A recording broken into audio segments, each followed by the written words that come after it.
ગુજરાતના પ્રદેશ પ્રમુખ તરીકે અમિત ચાવડા છે, તેમની વરણી થઈ છે. કયા મુદ્દા, સંગઠન અને આક્રમક ચહેરો જિગ્નેશ મેવાણી આપણા સાથે છે. જિગ્નેશભાઈ, વારંવાર જે સંગઠનનો પહેલો જ પ્રશ્ન આવે છે, ચૂંટણી જીતવા માટે સંગઠન મહત્ત્વનું છે અને રેસના ઘોડા અને લગ્નના ઘોડાનો મામલો છે.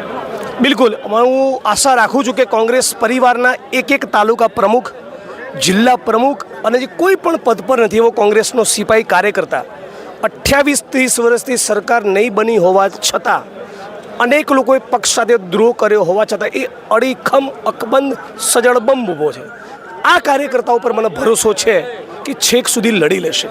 ટાસ્ક બહુ અઘરું છે, એમાં કોઈ ડાઉટ નથી, પણ જે પ્રમાણેનો આજનો ઉત્સાહ અને પોઝિટિવિટી જોવા મળી, મને આશા છે કે 2027માં મારું પરફોર્મન્સ લાકડા તોડ દેશે.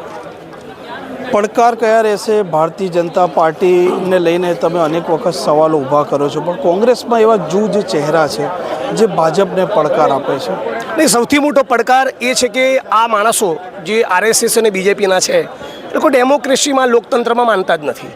એ લોકો ઈડી, સીબીઆઈ, ઇન્કમટેક્સનો, પોલીસ કર્મીઓનો ભયંકર એક્સ્ટ્રીમ મિસયુઝ કરવો, તમે કલ્પના ના કરી શકો એટલો બેફામ રૂપિયો જે ગુજરાત અને દેશની જનતા પાસેથી લૂંટ્યો છે એને ચૂંટણીમાં ખરીદવો, ચપટી ચવાણા દારૂની અંદર ગરીબ માણસોને ફૂસલાવવા, પટાવવા. એટલે જેને કહેવાય લોકતંત્રના જે મૂલ્યોના સંસ્કારો છે એ બધાની ઉપર ચોકડી મારીને એ લોકો ઇલેક્શન લડે છે. એક તો સૌથી મોટું ટાસ્ક છે.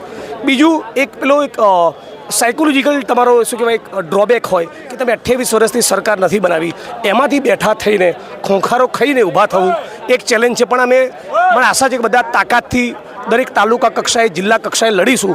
ગુજરાતની જનતાને જે પણ પ્રાણ પ્રશ્નો છે, આજે બેરોજગારીનો પ્રશ્ન બહુ જ વિકરાળ છે. મારા વિધાનસભાથી બધે જ મેં જોયું છે, અનેક લોકોને આજે ઇનફેક્ટ તમે જુઓ કે મેક્સિકોની બોર્ડર ઉપર ગુજરાતનો યુવાન ગોળી ખાવા કેમ જાય છે? કેમ કે અહીંયા કાંઈ એની પાસે રોજગાર નથી, અથવા જે ક્વોલિટી અને જે પગાર, જે વેતનવાળો રોજગાર એને જોઈએ એ નથી મળતો. એ જ પ્રમાણે મોંઘવારી ભયંકર મોટો પ્રશ્ન. 400 રૂપિયાનો સિલિન્ડર એક ગરીબ વિધવા બેન 1100-1200માં કઈ રીતે ખરીદે? દલિત, આદિવાસી, ઓબીસી, મુસ્લિમ એનું ભયંકર ઉત્પીડન થાય. આટલી બધી બેન દીકરીઓ, માતા ઉપર બળાત્કાર, અનેક પ્રશ્નો છે. એટલે તમામ પ્રશ્નો પર અમે તાકાતથી, નિષ્ઠાથી લડીશું અને મને ભરોસો છે જે લડીશું તો 2027નું પરિણામ અદ્ભુત આવશે. જિગ્નેશભાઈ, પ્રદેશ પ્રમુખ તરીકે એક તમારા નામની ચર્ચા હતી ને ખાસ કરીને વિપક્ષના નેતા, કેમ કે ગૃહમાં અવારનવાર તમે આક્રમકતાથી મુદ્દા ઉપાડી રહ્યા છો, એ નામ ચર્ચામાં હતું ને એકાએક ગાયબ થઈ ગયું. આવા નામો તમે મીડિયાના મિત્રોએ ચર્ચામાં ઊભા કરેલા અને મને તમે ગુજરાતના કોઈ પણ જિલ્લાના કોઈ પણ તાલુકામાં ફીડબેક લો, બરાબર, જે રોડ ઉપર ઉતરીને લડે એ વિપક્ષનો નેતા, તો કોઈ બીને પૂછું, વિપક્ષનો ચહેરો છું જ ને, સજળબમ લાકડા તોડ છું, તમારે પહેલાં ડેઝિગ્નેશનની સ્ટીકરની ક્યાં જરૂર છે? મહત્ત્વનું વસ્તુ એ નથી કે તમને કયું પદ મળ્યું, મહત્ત્વનું વસ્તુ એ કે તમે કયા મુદ્દે લડવા માગો છો, તમે ગુજરાતને શું આપવા માગો છો. અત્યારે તમારી સાથે વાત કરી રહ્યો છું ત્યારે 2 દિવસ પૂર્વે જ 48 કલાક પહેલાં અંબાજીમાં જે માલધારી અને ઠાકોર સમાજના ઝૂંપડા તૂટ્યા, એ કોરિડોર બનવાના છે, એ મુદ્દે લડીને આવ્યો. એના આગલા દિવસે ઈડરમાં અશોકભાઈ ચૌધરીનું ટીયર ગેસના સેલ છોડવાના કારણે જે મૃત્યુ થઈ, જેને હું હત્યા માનું છું, એ મુદ્દે લડીને આવ્યો. એ પૂર્વે હમણાં છેલ્લા અઠવાડિયે 10 દિવસમાં અમરેલીમાં 42 વર્ષથી અસામાજિક તત્વોના કબજામાં હતી, જેની માપણી નથી થઈ, એવી 750 વીઘા 35 કરોડની જમીન ખેતમજૂર ભૂમિહીનોને અપાવી. એના 2 દિવસ પહેલાં લાલજીભાઈ પાલબેન હું લારી ગલ્લાના પાથરાણાવાળા માટે દ્વારકા લડીને આવ્યા, રાજકોટ જેતપુર હાઈવેના મુદ્દે લડ્યા. આ લડત કરવી જેનાથી ગુજરાતની જનતાને કંઈક મળે, એ ઓલવેઝ મારી પ્રાથમિકતા રહી છે. મને પત્તો મળેલું છે, વર્કિંગ પ્રેસિડેન્ટ છું, 2 ટર્મનો ધારાસભ્ય છું, વડગામ જેવી સરસ સીટ મળી છે, પાર્ટી બધા સ્ટેટમાં સ્ટાર સ્પીકર બનાવે છે, સ્ક્રીનિંગ કમિટીનો મેમ્બર હોઉં છું, આખા ઇન્ડિયામાંથી જે 16 જણા મેનિફેસ્ટો કમિટીના મેમ્બર હતા એમાં રહ્યો છું. હું પર્યાપ્ત સંતુષ્ટ છું.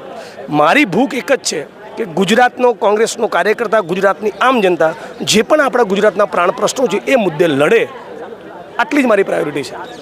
જિગ્નેશભાઈ, પ્રશ્ન એ છે કે 30 વર્ષથી ભાજપ ગુજરાતમાં રાજ કરે છે. જિગ્નેશ મેવાણી અનેક મુદ્દે રોડ રસ્તે ઉતરે છે. જિગ્નેશ મેવાણીને ડર લાગે છે કે નથી લાગતો? હું એક વસ્તુ તમને કહી દઉં, હું આ લડતમાં, આ સંઘર્ષમાં, ગેમમાં એટલો બધો આગળ નીકળી ગયેલો છું. હું મારા પાછળ વળીને જોવાનો કોઈ પોઈન્ટલેસ છે, મારા પણ એનો કોઈ મતલબ નથી. ખપી જવાની તૈયારી સાથે નીકળેલો છું. આરએસએસ, ભારતીય જનતા પાર્ટી, એમના સમર્થકોએ ઉખાડી લે, એમને જે કરવું એ કરે. હું સત્ય માટે ઊભો છું અને આખી ગુજરાતની જનતા જાણે છે. એગ્રેસિવ છું, આક્રમક બોલું છું, પણ મારા હૃદયમાં શું પડ્યું છે એ ગુજરાતના મીડિયા કર્મીઓ બી જાણે છે, સત્તાધારી પાર્ટીના માણસો બી પડદા પાછળ એપ્રિશિએટ કરે છે. એટલે આ જે લડત છે એ લડતમાંથી હું નીકળેલો માણસ છું અને આ લડતમાં મને એક પ્રકારનું સુકૂન બી મળે છે, રાઈટ. મારાથી કે કોઈ વંચિતનું કામ થાય, કોઈ સર્કિટ હાઉસમાં મિનિમમ વેજ ના મળતું હોય અને મારા એફર્ટના કારણે, રાઈટ, મારે એક એજ્યુટેશનના કોલ આપવાથી કે કોઈ ઓફિસરને ફોન કરવાથી કે ધરણા કરવાથી કોઈકના જીવનમાં મહિને 2000નો પગાર થતો હોય તેનાથી ઉત્તમ વાત શું હોઈ શકે. તો આ મને વસ્તુ ડ્રાઈવ કરતી હોય છે. એટલે ઠીક છે, ડરવાનું તો શું હોય યાર.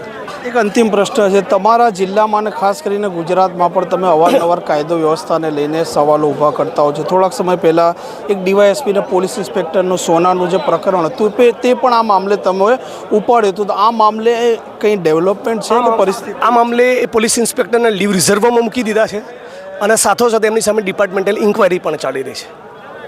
અને આ પ્રશ્ન એક જિલ્લાનો નથી, આ કમલમ અને ગાંધીનગરના આશીર્વાદથી 33 જિલ્લામાં આવા ધંધા થાય છે. એટલે ગુજરાતમાં અત્યારે એક બિઝનેસ ક્લાસ, બ્યુરોક્રેટ્સ અને ભારતીય જનતા પાર્ટીનું નેતાગણા ત્રણની જડબે સલાક જુગલબંધી શાળા છોકરોડ જનતાને લૂંટી રહી છે.